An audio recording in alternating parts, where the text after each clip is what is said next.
This is the trigger warning for our show. Please understand that various monsters had various victims and hunted in various ways depending on the folklore, mythology, or stories that were told about them. Please understand that it is not our intent to upset you. You will be given other warnings and additional warnings depending on the episode, but this is our blanket statement. We didn't write the myths, but we are using them to tell our story.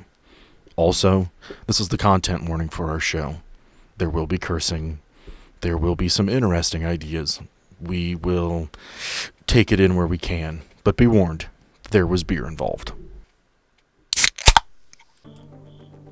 What if I told you there is a world where not only are monsters like vampires and werewolves real, but they have rights, just like you and me. And in this world, there exists a secret government organization dedicated to keeping you safe and making sure they follow the rules.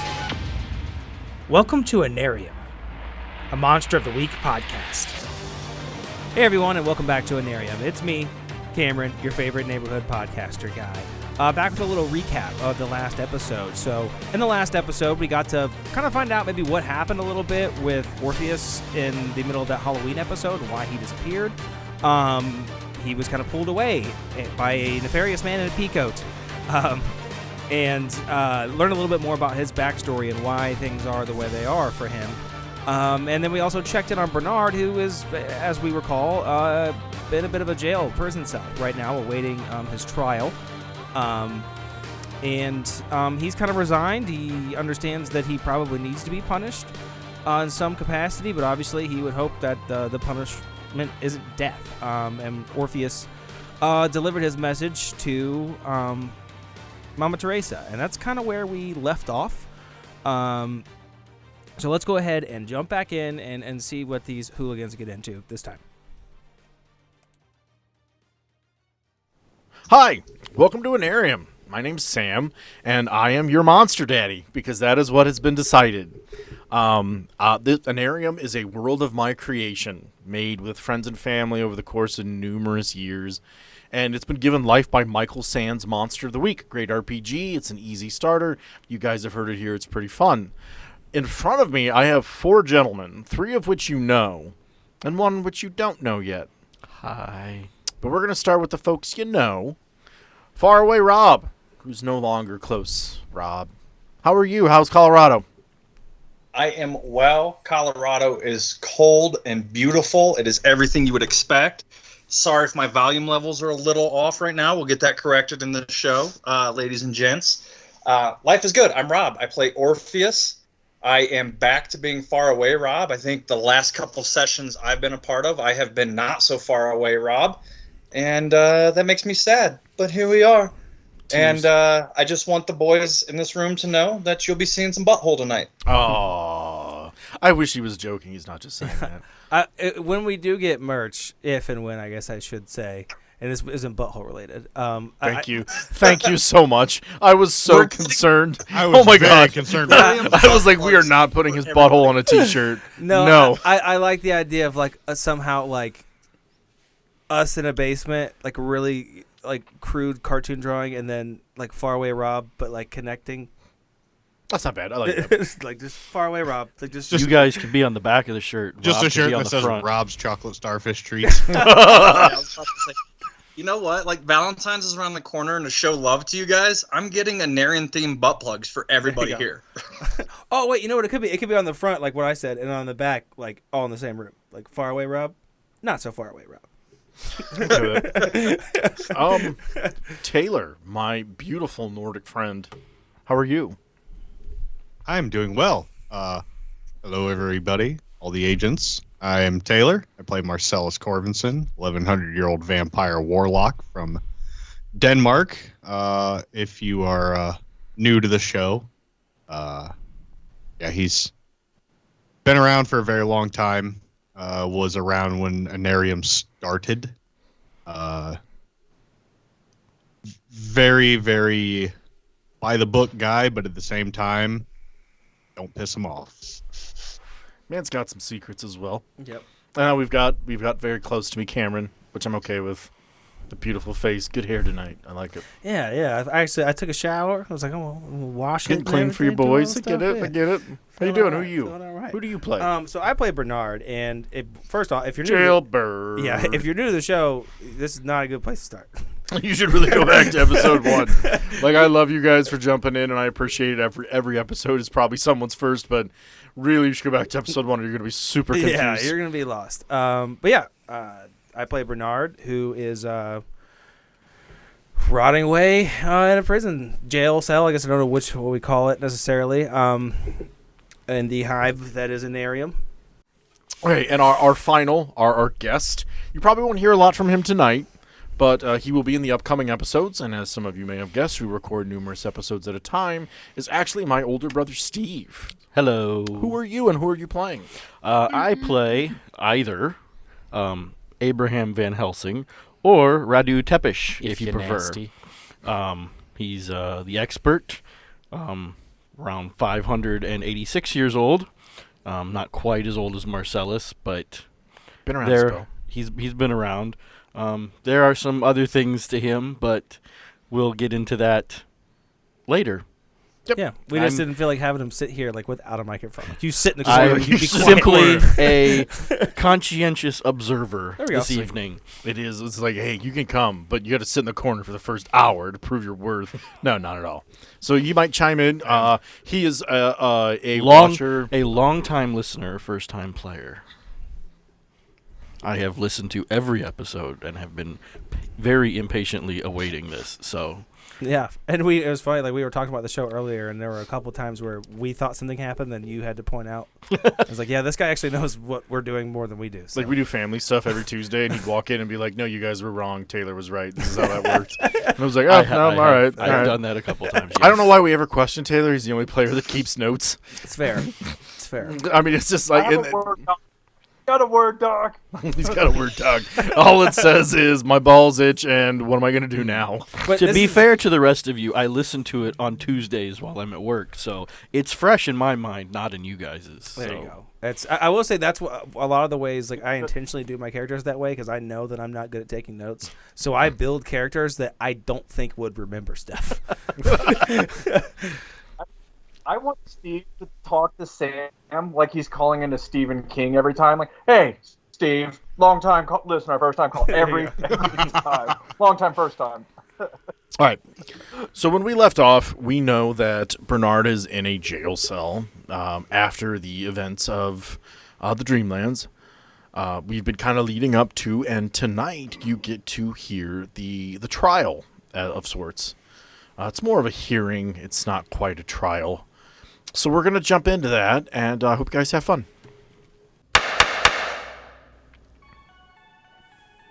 This council is in session in an attempt to ascertain the ability of Bernard Miller's future with his organization.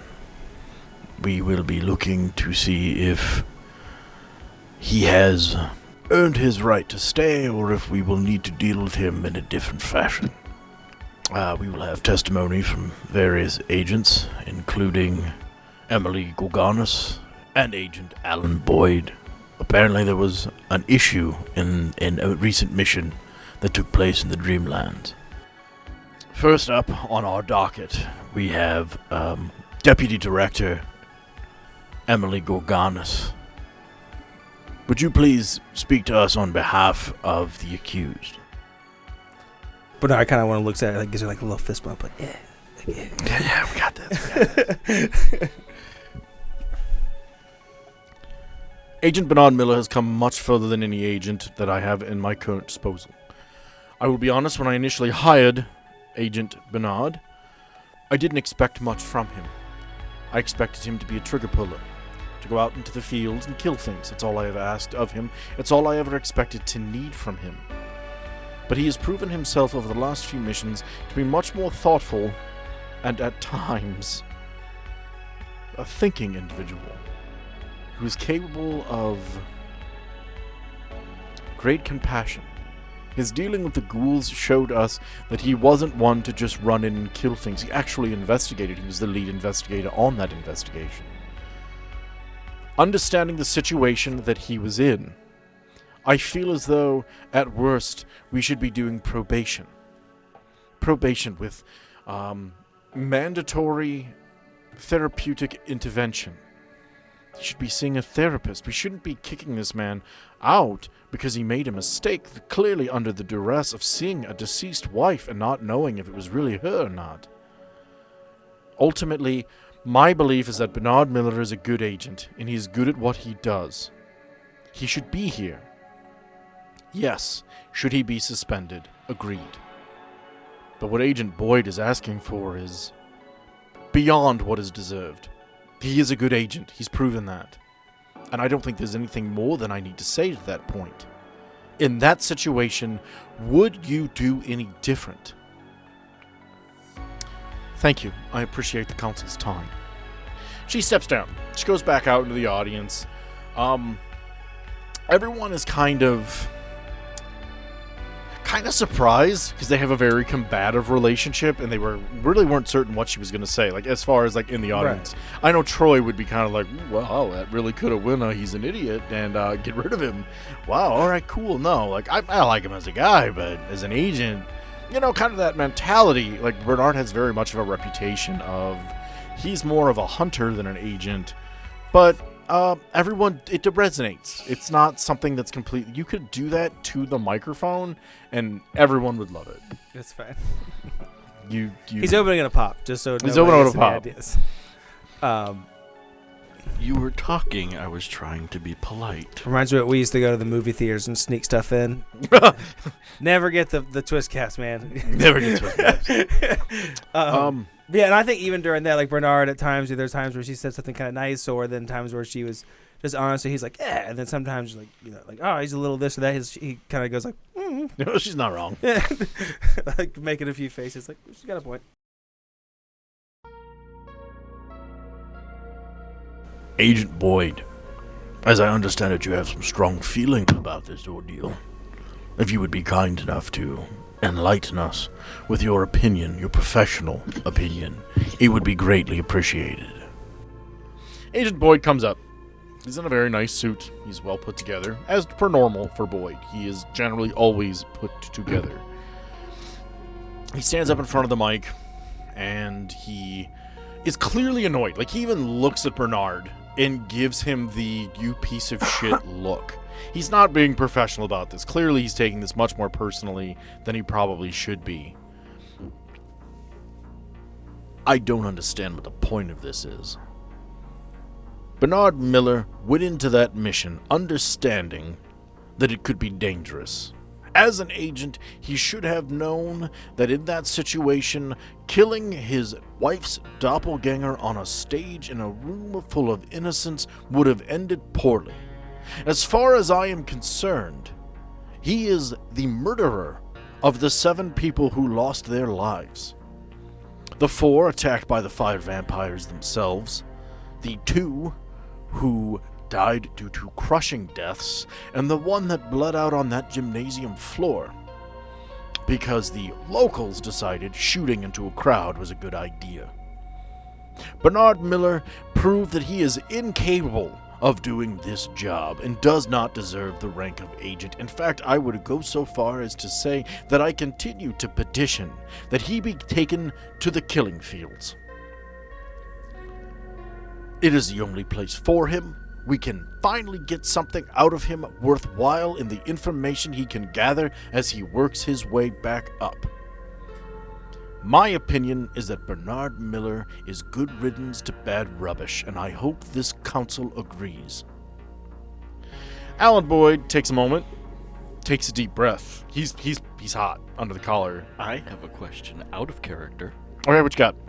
I have been instructed to ask, since no one else has, what are the killing fields? Alright, so the idea is that we deal with monsters and evil on a regular basis. The killing fields are a place where we send things that we can't reason with it. We can't fully stop it. So it is sent to, think of it as a pocket dimension. Alright, like a prison. We send them in, and in the place that they are taken, excuse me, I apologize, very rude. it is a perfect biome for that individual. So if it's Jason Voorhees, it looks like Camp Crystal Lake. If it's Art the Clown, it looks like downtown Chicago.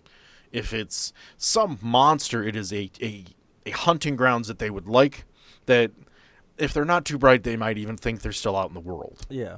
And every time we add a new one, it adds a new layer to it. So at the very bottom is like the first person we ever put in there. Second level is the next person we put in there. By sending someone into the killing fields in order for them to get out, which is an opportunity often given to maximum security prisoners, people who have basically life in prison, is, hey, we can send you down here and if you come out, you're free. Little laugh on the aside because they know they're not coming out. If you don't survive, we'll give a really nice financial payment to your family and claim you died of a heart attack in prison. They go down, they're rigged up, and it's the idea that we are getting scientific data about these creatures, because keeping them in a prison isn't really our ideal for how to handle things. It's really unfair, because it's not even like the zoo, which is like where we put creatures that don't have intelligence, but we can't just let them run around. It's the Phantom Zone.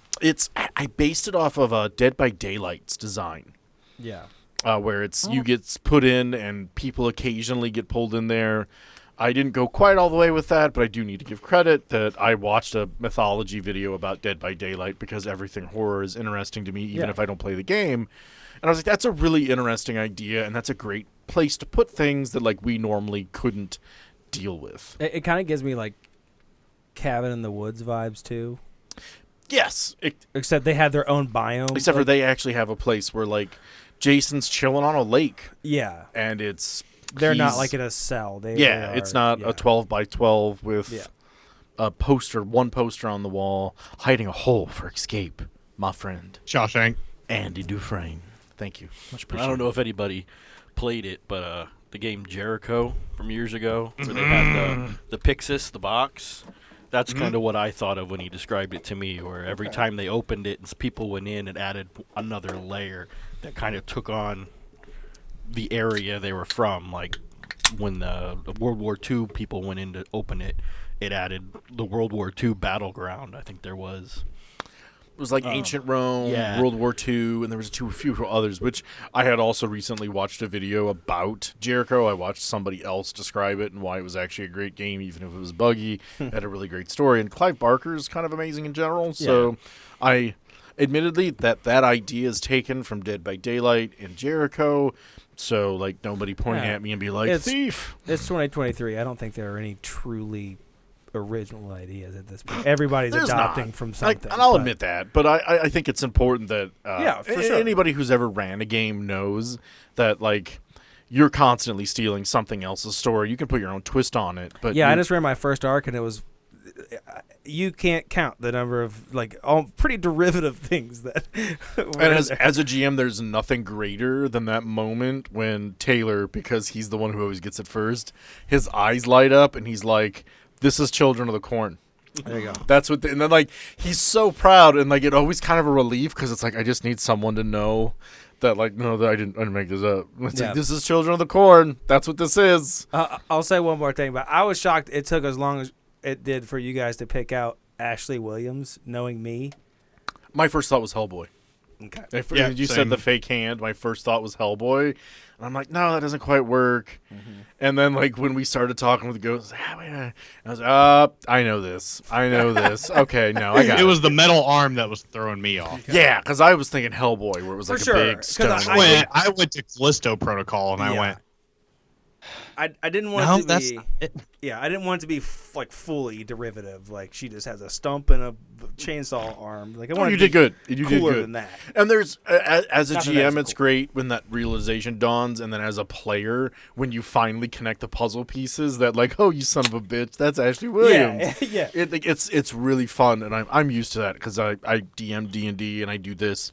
And it's always fun when somebody gets that smile on their face and they point at you and they're like, "This is what this You're is, a piece of shit. You shithead." and to all of my players' benefit, they have never once metagamed. Of course, I also warn every one of them that metagaming is punishable by death. So, in the harshest of ways. In the harshest of ways. Thank you. He remembers. Another good shirt opportunity, I think, one day. Metagaming. I've been playing tabletop games with you long enough. I know the rules on If you're listening to the show, I don't even think you need the first part. I think just think like bold caps, like in the harshest of ways. In the worst of ways. All right, so that is a T-shirt idea. Yes. Agent Boyd takes his seat, clearly still agitated. Like, he was holding back. Like, he was super angry. Like, for him, this is being the head of search and rescue. Like, his psychological profile, like, there's a reason he's in charge of finding and saving people. If it wasn't you that he was complaining about while here, it would have been about the fact Corbin let Galan die. Yep. And I want to say, too, during that time, not so much as like an act of defiance or challenge, but I don't think that he ever drops his gaze from, Bernard ever drops his gaze from the entire time Boyd is speaking. He is near unblinking, looking directly at him. Again, not as a challenge, but just let you know, like, I'm hearing what you say, and almost like there's some truth to what you're saying, but obviously he's not going to like be hoping to die. Thank you, Agent Boyd. Next, we will talk to one of your teammates. Agent Marcellus has been a member of Anarium since the beginning. I would be curious your opinion on this, Agent, and how you feel about the situation. Thank you, Your Honor. No, Agent Marcellus Corvinson. You and I have known each other long enough. You can call me Kermit. That's fine. I appreciate that, Kermit, but you know how I am about doing things the proper way. From the back of the room, Agent... there's just a voice that yells out, "Kiss ass!" Shut up, Troy. Yeah, it's me. Agent Marcellus Corvinson, badge number 009.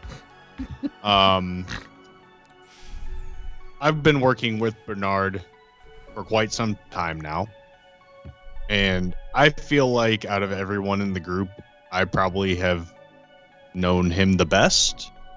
Probably not the best of friends, but I know how he thinks. I know how he acts. In that moment in the Dreamlands, he had a lapse due to traumatic experience.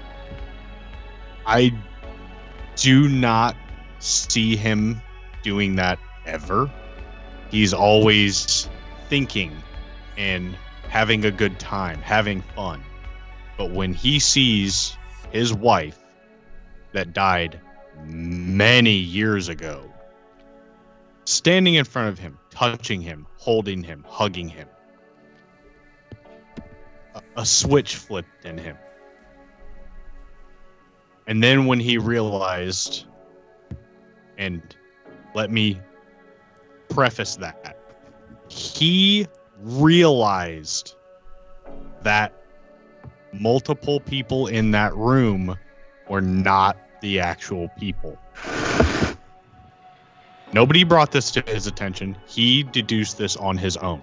That goes to show how good of a mind he actually has, is the way he carried it out the best way. No, but everybody says hindsight is 20/20. Now, I respectfully disagree with Agent Boyd. I do not think he should be put in the prison of the killing fields. That is very harsh for the transgression that he has committed. Should the council decide that that is the course of action, I have an alternative to that. I would not like to see him go to the killing fields and spend the rest of his days, eternity, and being somebody that has lived for 1,100 years, being stuck in an eternity like that every day. That would be hell. That would be the worst possible place for him. My alternative method that I would like to recommend to the council and everyone here in this court. Either the suspension that the deputy director advised with therapy, and I will personally take charge of him after his suspension ends. However, if you decide on the killing field route, I have spoken with the Vampire Council. They are willing to welcome Bernard as a member of the vampires. One of the members of this hearing is a vampire. I guess I didn't really explain that. He's a vampire elder. There's a vampire elder up. So imagine like very tall seated positions. So they're kind of looking down at the person talking.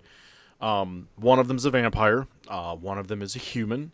One of them is obviously Kermit Greybeard. One of them is probably a lycanthrope or a cursed werewolf. Either way, they kind of give the opinion of the werewolves. It'd probably be a lycanthrope in a position that important. And most likely some form of water-esque creature, like a mermaid or a merman, with more of a tank behind the microphone, kind of a representative of the different ways of the earth. Yeah. The vampire up front, of course, nods as if to like, no, he's not pulling shit out of his ass. This is something we're willing to offer. Yeah, probably the one person that didn't gasp. The one person that wasn't like, oh, fuck, we're going to do what now? Oh, God, what? No, hey, oh, shit, no, that's not. Quiet. Quiet. Continue, Agent Corvinson. Thank you. The Vampire Elder Council is willing to bring Bernard in as a vampire.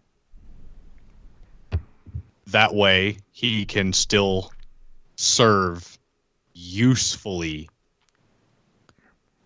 with a little more guardianship and The bond between a little more. the bond. What's that? The bond between sire and youngling is a strong one, magical even. The ability for a sire to tell him what to do and him have to follow it. It's understandable that this would be an interesting solution, but one we would have to discuss at length. Correct. I understand that. It's just I would rather see that than the killing fields. Honestly, I would immensely rather see the suspension and therapy and then him put in my charge under Deputy Director Emily Gorganis. But should that not be an option, the vampire community is an option. Thank you for your testimony. Thank you for your time. Options will be considered. It is something to be taken into account by this council. Thank you. Thank you.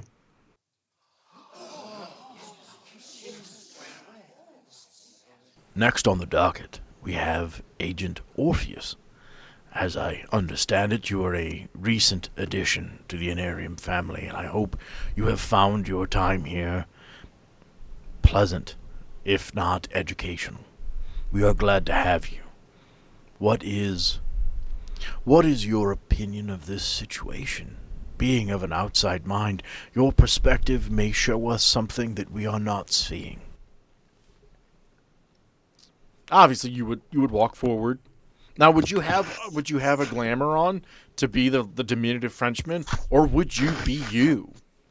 I would absolutely be Orpheus in his full present being. Good. That's what I was hoping for. Your Honor, I give you thanks for this opportunity to speak.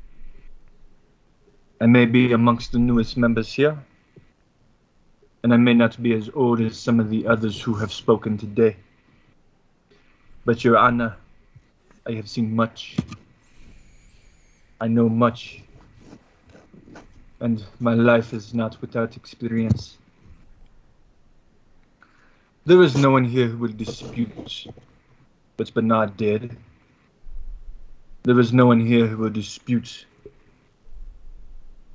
the consequences that begot his actions. But I dare ask anybody in this room if they would do any different when faced with the demon of your past, when faced with the reality of knowing all that is in front of you is a lie. What would any sane man do? You see, Bernard acted with a prudence that few others could. Could he foresee the actions? Perhaps. But does Bernard have the life experience that the rest of us do? He is but a mortal. Few years to him. I have lived 5 lifetimes, and Marcel is 500. Bernard is a good man. If faced with the same reality, despite what I know, I would have done the same. Maybe my style is not so grandiose, but that's why the council brought Bernard in, because he gets things done, and he did.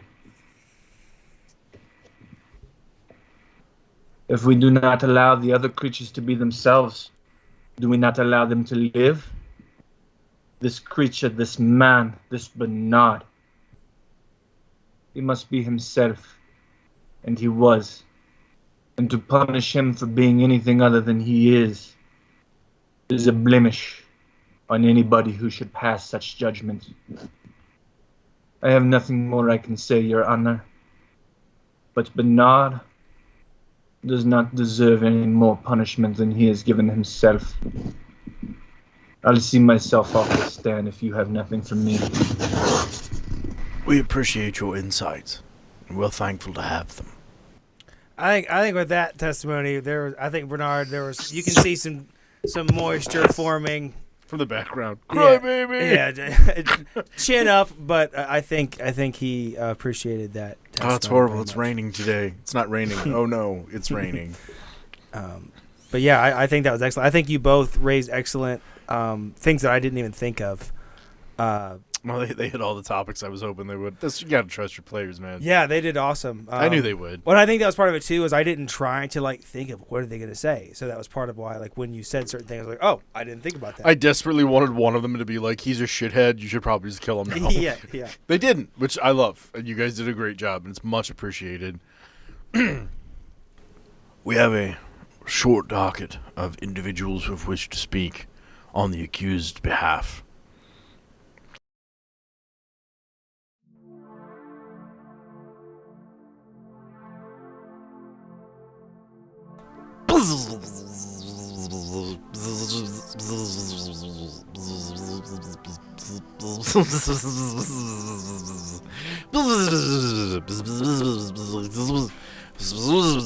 Yes, we understand, Jacques. But if you could please get to the point.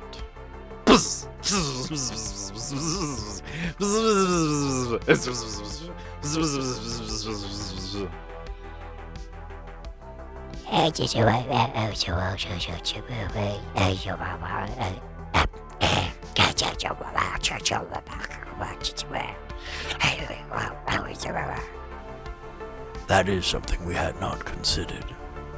Thank you, Cody. I really appreciate you giving me this chance to speak. I was actually asked to by Deputy Director Gorgonitz, but I'm going to be honest, I wasn't really there for a lot of the actual incident. I got stabbed, as he lifts up his shirt, right here, and it hurt, and I was not there for it. But Bernard's not a bad agent. I mean, in comparison to Corbin, he's doing pretty good. I mean, Corbin's done way worse. You guys never put him in the killing fields. That seems kind of shitty. I mean, obviously it was a bad decision. He turns and he looks at Bernard and goes, obviously it was a bad decision. But ultimately, I mean, at the end of the day, yes, he did cost unnecessary lives. But it's important to remember that he's more than who he was when we got him. He was broken, and literally trigger puller is the perfect name for what he was. It was find it, kill it, be done, move on. And he's grown a lot. And though no, I don't operate on Charlie team, I have kept in contact. I mean, me and Marcellus talk frequently about our own teams and how we think we should handle them. I think he did okay. And yeah, he fucked up, but I mean, haven't we all fucked up on occasion? Alright, who else do I need to do?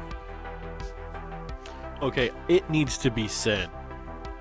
The hand motions you do when you do Jacques and the little gremlin. There's so much more to it than anyone ever sees. There is. It really is. It was awesome. And then you do Troy, and your hands go right in your pockets, and you do nothing. I hope it. Well, I don't know. There's a part of me that hopes it did get picked up. But I could hear when you started, and I looked back as I was walking out of the room, and I saw you start with Jacques, and I suppressed the laugh, and I got upstairs. I could still hear it, and I was laughing because you. It's not because it's because you do so good at it. Good. And it's just I was just like, that is so. I can imagine what Chi? Jacques is saying. Chi Nakamura. Alright. I was there on... wow, I went full Orpheus on that one, my bad. I was there on that mission. I was a member of Team Zulu at the time. And though I do not think that my team leader would agree, I think that we need to take into consideration the amount of emotional duress he was under. Understanding where the team lead, his mentality was, I do see why he feels that what he did was inappropriate and dangerous. But ultimately, I think it's important that we remember that there is a reason that Bernard Miller was never on Team Zulu. Thank you. I think he kind of looks at her The like twins, Anna like- and Aiden. like lightly, like like he's like thank you, but also like you weirded me out. You weirded me out. You weirded me out, you crazy Spider Woman. The twins. Well, I don't think he should be sent to the killing fields, but ultimately I don't think he should be an agent anymore. He should probably be removed from active duty. That was a pretty stupid mistake to make. Hey, you don't need to be a dick about it. Not in front of Kermit. Knock it off. Thank you. Who's next? It's true. The amount of there's so much work here that I don't know if you guys are gonna get. That makes these characters so much better. Who's next? I think we need to get a Ouija board and get Galland in Ruben Hags. Oh, Ruben Hags is an oldie but a goodie, but they never met him. I know that was the spoiler little treat for everybody at home there. Who was our, That's someone you will meet. Someday. who was our Amish? Jonah. Hell no. Liam. This is an area. Liam would be the one. If they were going to reach out to anybody, it would be Liam. I don't think it would be inappropriate to get like a true outsider's perspective. I'll leave that to the group, but I don't think that'd be the worst thing. Or Sheriff Stacy Durant. True. Either, both. Okay, all right. They will actually do their testimony together. Liam steps up to the microphone. I don't really know what's fully happening here. This is very strange, and the audience here, it admittedly, is a little terrifying. We understand, Liam. But if you could please give us your opinion of Agent Miller, as an agent and as someone who kept you safe. What is your thought? Agent Walsh talked to me a little bit in the hallway. Everyone's like, oh, God damn it, can you see my shot? As I understand it, he's looking at some pretty severe punishment for this. The man who got me through that cornfield doesn't deserve to die. And I don't think it's fair that that's even on the table. I mean, he was pretty crazy in there to begin with. I mean, there were these weird vampire things, and then eventually there was this weird water thing that was, like, fighting him, and it just... My bad, sorry. Oops. I just don't think it's quite I don't think it's right to kill Agent Miller.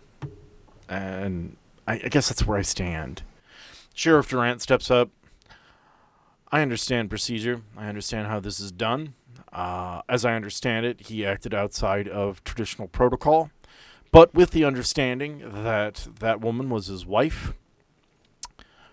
I can give him some forgiveness, but those 7 people that died were people in my community, and I cared about them. To be wholly honest, I don't care what you do with Agent Miller.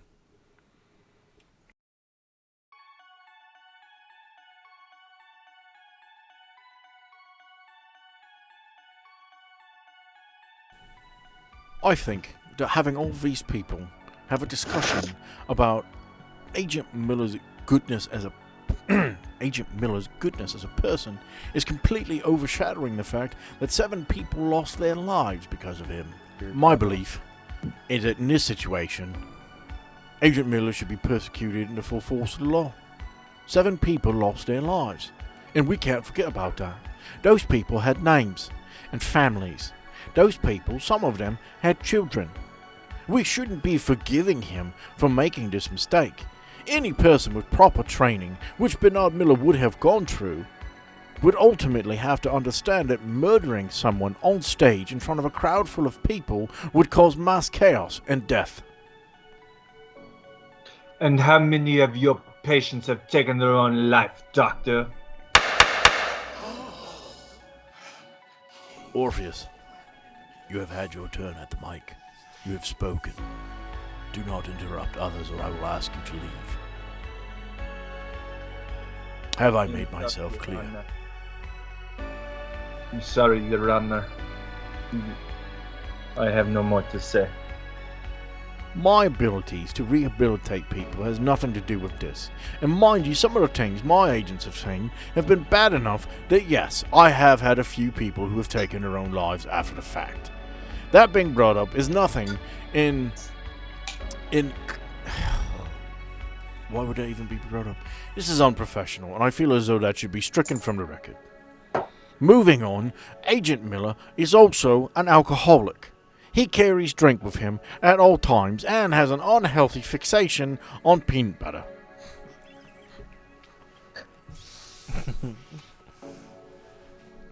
I feel that removing him from service is the best action.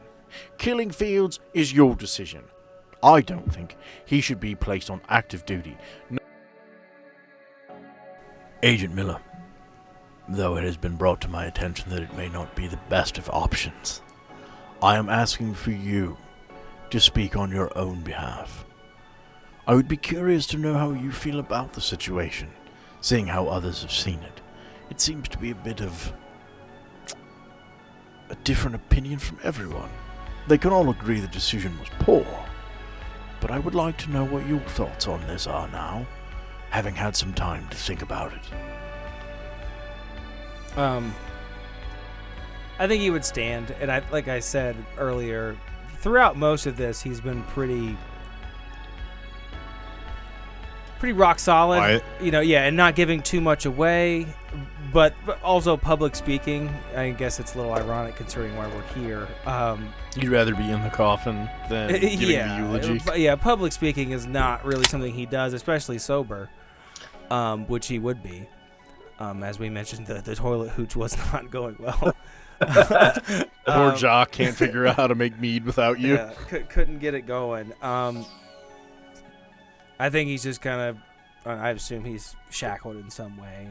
Actually, no. No? Like, you're not in an orange jumpsuit. Like, you're not a threat. Okay. And, like, 90% of the people in this room could stop you if you tried to do That's something, fair. as you are The one one of... human without his weapon is the least threatening thing in Yeah. this Yeah, So, I like, didn't really think about that. Yeah, They're giving you the respect of, yes, you are an agent. Yes, you made a mistake. You are not a fugitive. You're not threatening to blow this place up.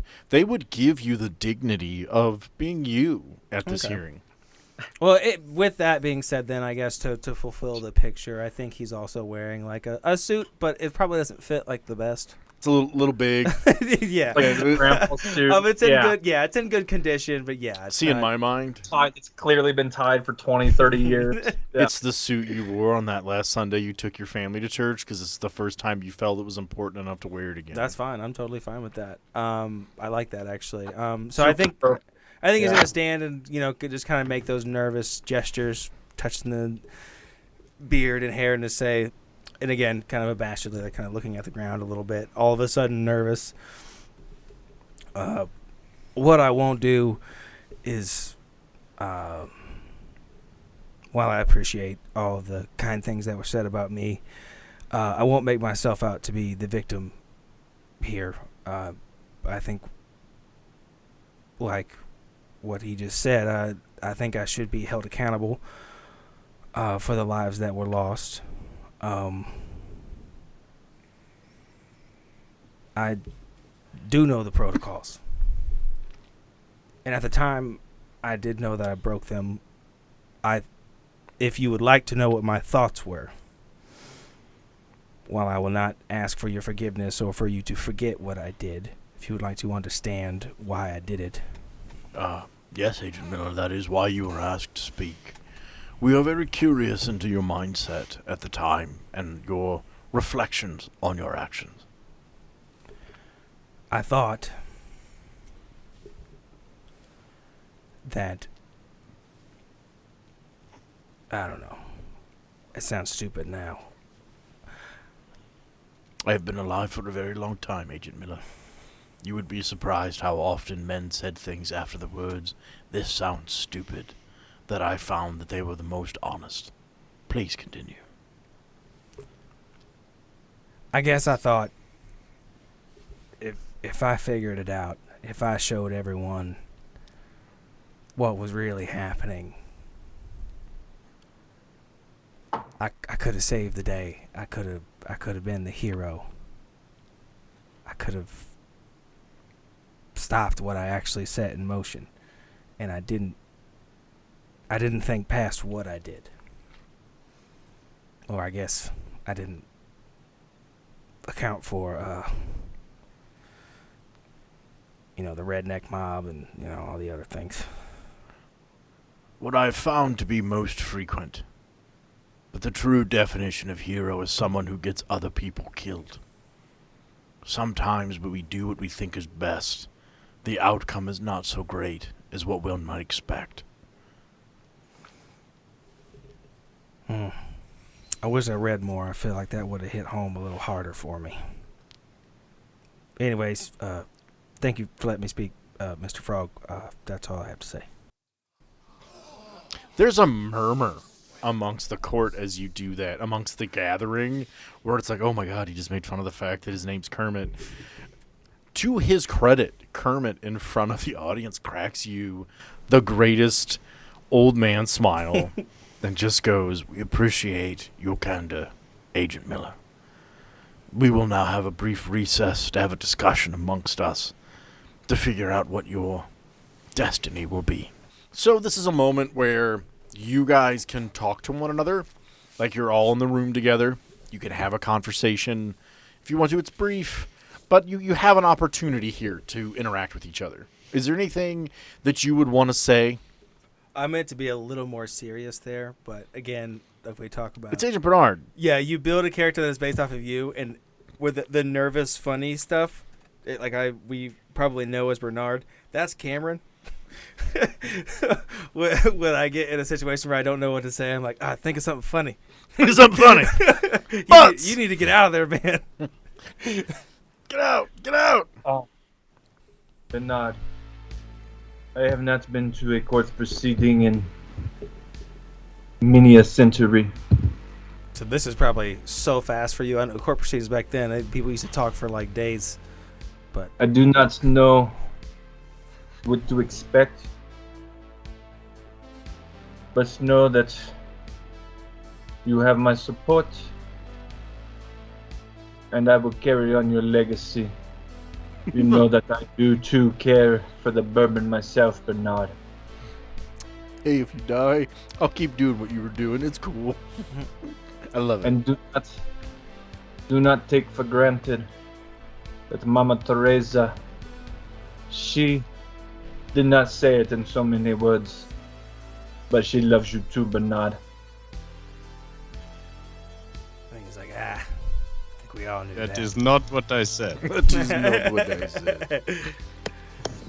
Just I think Marcellus wants to talk to him also. Yeah, go ahead for it. Say, Go for it. Yeah, that's what this time is for. Hey, Bernard. Sorry to kind of drop that big bomb in the middle of the court hearing, but what do you think about my option for you as opposed to the killing fields?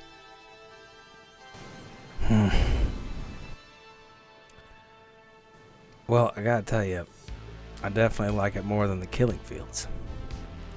But Right. I suppose I'll be happy with whatever they. Well, happy's not a good word. None of You'll this be is- content with whatever they decide. Yeah, you read books. That's a good word. Content.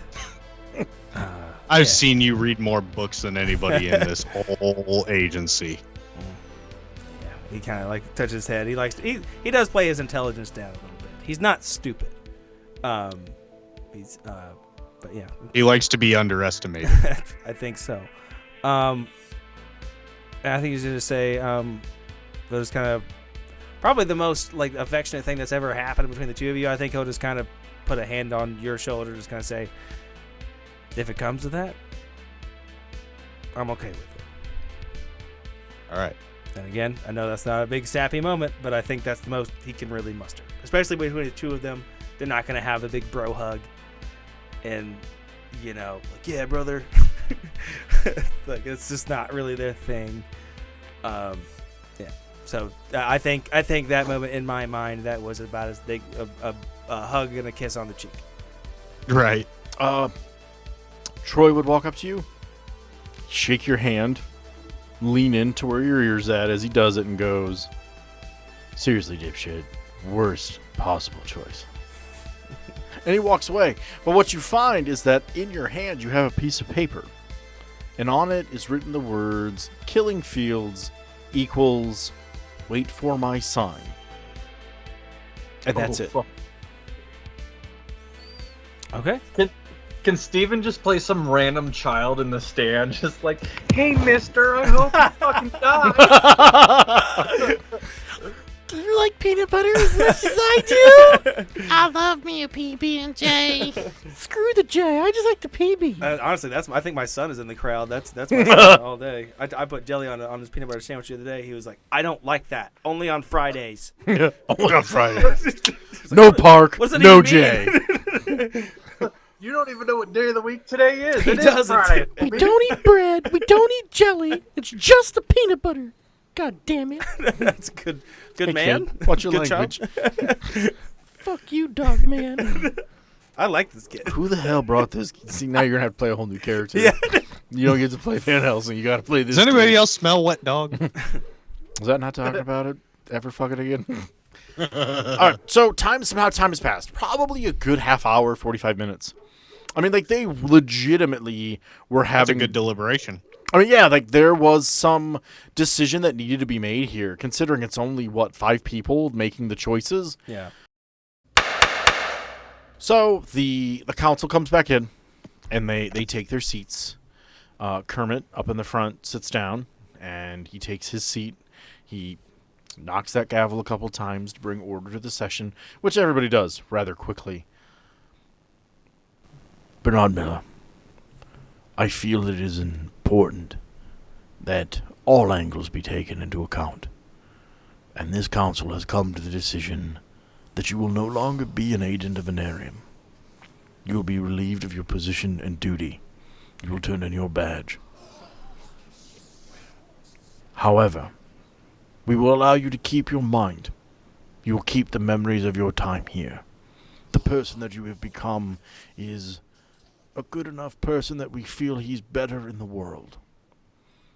In 2 years, if you would like, if you are willing to submit to a psychological examination, clearly by a different psychologist, we will allow you to apply for a hunter's license. You can continue to do what you do, but you will not be under the banner of Anarium, with more oversight than you have been used to. This is the speaking of this council. Our judgment has been made. Oh, I wanted to see someone die.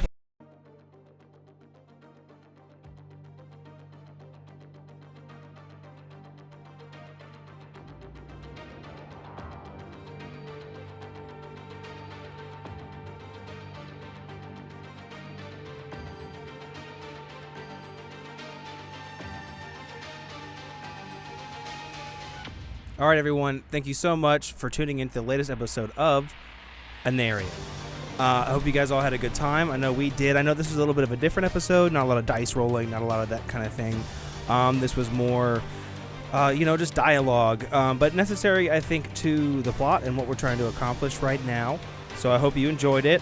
Make sure that you are sending us your emails. I know it's on the website and those things. You can check that out.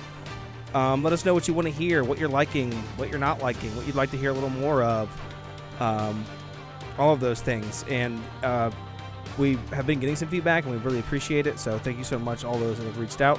And if you have reached out before, don't feel like you can't reach out again. I think that's pretty much it as far as the house cleaning stuff goes. I hope you guys are enjoying this. Things are about to get a little spicy, so make sure you stick with us if you want to find out.